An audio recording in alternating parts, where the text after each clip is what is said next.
সারা দেশের মানুষজন এই বেয়াদবগুলোর উপরে ভীষণ বিরক্ত। ইউনুস 111 হয়ে গেছে, ইউনুস নাই, ইউনুস এখন পুতুল। আগামী নির্বাচন পাতানো নির্বাচন, কে কয়টা আসন পাবে এটা ঠিক হচ্ছে, ভাগ বটরা এখন চলছে। বিএনপি কে ক্ষমতা দিবে, এনসিপি কে বিরোধী দল বানাবে। এখন এটা হচ্ছে কার মদত? অবশ্যই নানান ডিপ স্টেট, ইন্ডিয়া এরা জড়িত। তবে ইন্ডিয়া তো এবার সরাসরি রোল প্লে করতে পারছে না, ইন্ডিয়া আমেরিকা মিলেমিশে রোল প্লে করছে। আমেরিকা এখানে একটা রোল প্লে করছে। তার অংশ হিসেবে আপনারা দেখেছেন যে তারেক রহমানের সাথে মার্কিন ভারপ্রাপ্ত রাষ্ট্রদূতের একটা গোপন বৈঠক হয়েছে। যেটা বৈঠক হয়েছে 1 সপ্তাহ 2 সপ্তাহ আমরা জানতে পারিনি, অনেকদিন পর গণমাধ্যমে এসেছে যে না, তারেক রহমানের সাথে লন্ডনে একটা গোপন বৈঠক হয়েছে। তারেক রহমান থাকে লন্ডনে, কত দূর, লন্ডনে বিমানে যেতে যেতে মানে অসুস্থ হয়ে যায়। আর মার্কিন ভারপ্রাপ্ত রাষ্ট্রদূত তার কর্মস্থল বাংলাদেশ না, তিনি লন্ডনে গেছেন। এবং ইউনুস যে মার্কিন পন্থী এটা তো সবাই জানেন। ওই ভাগ বাটোয়ারার বৈঠক। আবার এই ভাগ বাটোয়ারায় এনসিপিরও একটা অংশ পার্ট, আমি বলেছি। আর এটা নিয়ে রাগারাগি মনক্ষুণ্ণ হয়ে এনসিপির কিছু নেতা তারা কক্সবাজার গিয়েছিলেন যে তারা ওই ভাগ বাটোয়ারা বা ওইভাবে বা যে পরিমাণ দেওয়া হচ্ছে এতে রাজি না। এই জায়গায় মার্কিন যুক্তরাষ্ট্র, মার্কিন রাষ্ট্রদূত মধ্যস্থতা করছেন, ভাগ বাটোয়ারা চলছে, কে কয়টা চান তাদের। এখন জামাত চরমনায় এদেরকে রাখা হয়নি ভাগ বাটোয়ারা, এদেরকে এরা খুঁজিয়ে যা দেয়। যদিও জামাত চরমনায় এবার চালাক, তারা নির্বাচনে যাবে না, এই ভাগ বাটোয়ারা তার নির্বাচন ঠেকিয়ে দিবে। শফিকুল ইসলাম মাসুদ বলেছেন আমরা নির্বাচনে যাবো না তা না, আমরা নির্বাচন ঠেকিয়ে দিব, হতে দিব না, কারচুপি ভণ্ডামির কোনো নির্বাচন হতে দিব না। এখন জামাত চরমনাইকে ওরা যা দেয় 10-12টা দিয়ে দিবে আর কি, 10-15টা। কিন্তু জামাত চরমনাই যদি ভাগ বাটোয়ারা পাঠ হতে চায় তাহলে আমেরিকার কাছে যেতে হবে, কিন্তু জামাত চরমনাই সেটা করবে না। তারেক রহমানের সাথে বৈঠক হয়েছে মার্কিন ভারপ্রাপ্ত রাষ্ট্রদূতের। এবার আবার মার্কিন রাষ্ট্রদূতের সঙ্গে এনসিপির বৈঠক, এটা নিয়ে বিজ্ঞপ্তি হয়েছে। এই বৈঠকগুলো হচ্ছে ওই আসন ভাগাভাগির বৈঠক। 111 এর সময় এরকম হয়েছে, ওপেন বৈঠক, গোপন বৈঠক, নানান বৈঠক আপনারা দেখবেন। অবশ্য আসল বৈঠকগুলো গোপনই থাকবে, কিন্তু ওপেন বৈঠকও হবে। এটা নিয়ে দেখছেন যে জামাতের সাথে মার্কিন রাষ্ট্রদূতের বৈঠক কম, অন্যান্য রাষ্ট্রদূতরা আসে, চীন আসে। ওই চীনকে ঠেকাতে মার্কিন যুক্তরাষ্ট্র এখন নেমেছে, কারণ চীন জামাতকে পিক করেছিল, জামাতকে পছন্দ করে ফেলেছিল। তো দর্শক, মার্কিন রাষ্ট্রদূতের সঙ্গে বৈঠক নিয়ে এনসিপি বিজ্ঞপ্তি দিয়েছে, এই বৈঠক ভাগাভাগির বৈঠক। তো আপনারা আরো ছোট ছোট দল যদি কিছু ভাগে আসন টাসন চান, ওই মার্কিন এম্বাসিতে যান, যে সিরিয়াল ধরেন যে আমাদেরকে কিছু দেন ভাই, 2-4টা দেন, আপনাদের কথায় আছি, চীনকে আমরা চিনি না, আপনাকে কিছু দিয়ে দিতে পারে। বিভিন্ন দল এদেরকে ভাগাভাগিতে রাখা হয়নি, কিন্তু এরা যদি চায় মার্কিন রাষ্ট্রদূতের কাছে যায় যে স্যার আমাদের কিছু দেন, আমরা আছি আপনাদের সাথে, তাহলে ওদেরকেও কিছু দিবে। যেমন ভিপি নুরদের 2-3টা আসন দিতে পারে, সম্ভব। আমেরিকার কাছে গেলে, মার্কিন রাষ্ট্রদূতের কাছে গেলে দিতে পারে। আপনারা দেখেছেন যে ভিপি নুর পিআর সহ নানান বিষয়ে ক্ষুব্ধ হয়ে বিএনপি বলয় থেকে বের হয়ে এসে জামাত চরমনায় বলায় গিয়েছে। কিন্তু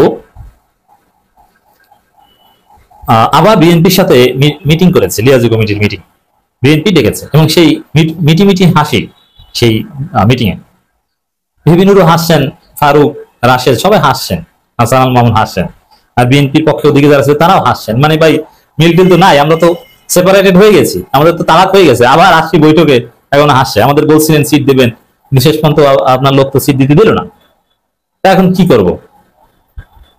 তারপরে শেষ পর্যন্ত আবার যাচ্ছে। মানে এখন বিভিন্নরা চিন্তা করছে যে আমি কি আমেরিকার কাছে যাব, আমেরিকার কাছে গেলে ওই বিএনপির মাধ্যমে যেভাবে বিভিন্নদের সিট দেবে। এনসিপি তো এই বিষয়ে 2টা মত আছে। এনসিপির একটা অংশ তারা ভাগাভাগিতে রাজি, এনসিপির এমন কোন হুজুর হয়নি যে এরা ভাগাভাগির আসনে নিবে না, কিন্তু কয়টা নিবে কি এত কমে রাজি। আবার কেউ বলছে না রে ভাই আমরা তো সিস্টেম করে এবারই ক্ষমতা আসবে, কেউ বলছে না না এবার বিরোধী দল মোটামুটি সামনের বার ক্ষমতায়, আবার কেউ বলছে না এবার যদি বিএনপি ক্ষমতায় দাও আমাদের বিরোধী দল তাহলে তো বিএনপি এসে আমাদের ধ্বংস করে দিবে, পরে আমরা ক্ষমতায় যাবো আমাদের তো একদম নাই করে দিবে। এইসব কারণে এনসিপির মধ্যে একতলাপ আছে। ঢাকাস্থ ভারপ্রাপ্ত মার্কিন রাষ্ট্রদূত ট্রেসি অ্যান্ড জ্যাকবসনের সঙ্গে সাক্ষাৎ করেছেন জাতীয় নাগরিক পার্টির এক প্রতিনিধি দল।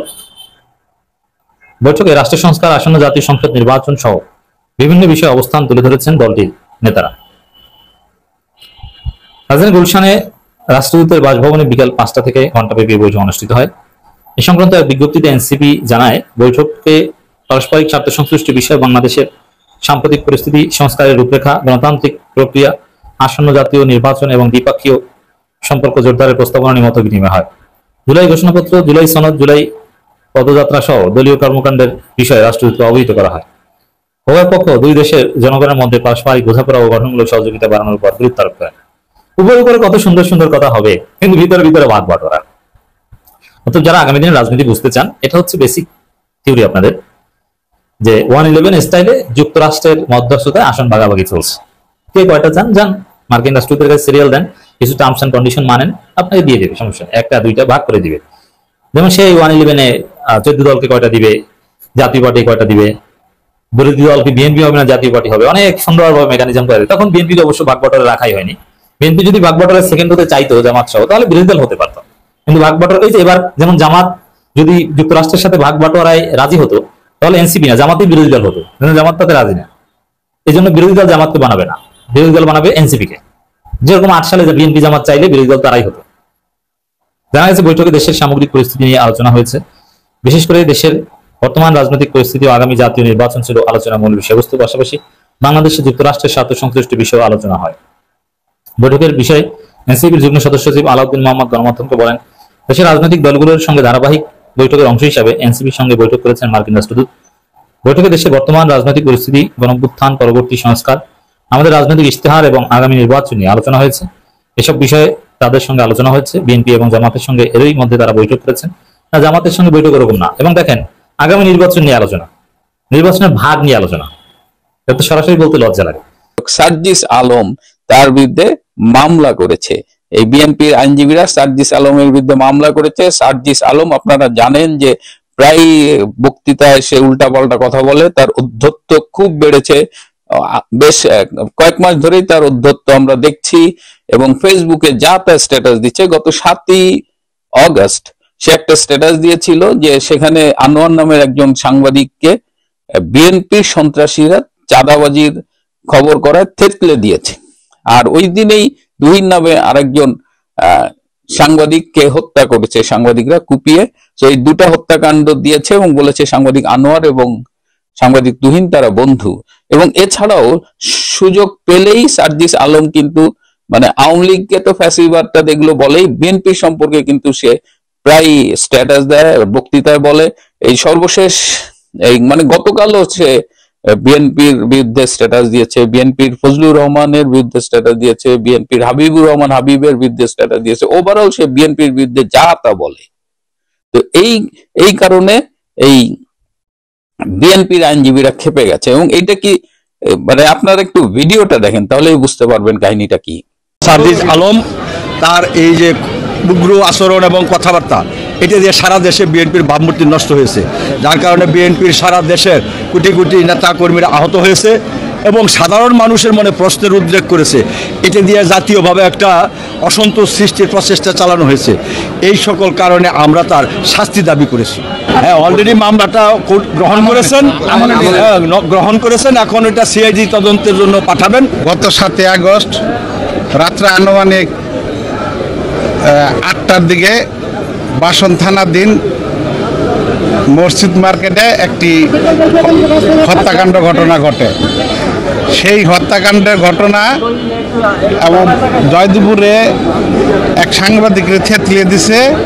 সেই ঘটনার প্রেক্ষিতে এনসিপির মুখ্য সমন্বয়ক উত্তরাঞ্চলের সার্জিস আলম তার ফেসবুক স্ট্যাটাসে 10টা-2-এ একটি ফেসবুকে পোস্ট করেন যে বিএনপির এক চাঁদাবাজি নেতাকর্মীদের কারণে এই হত্যাকাণ্ডটি ঘটেছে।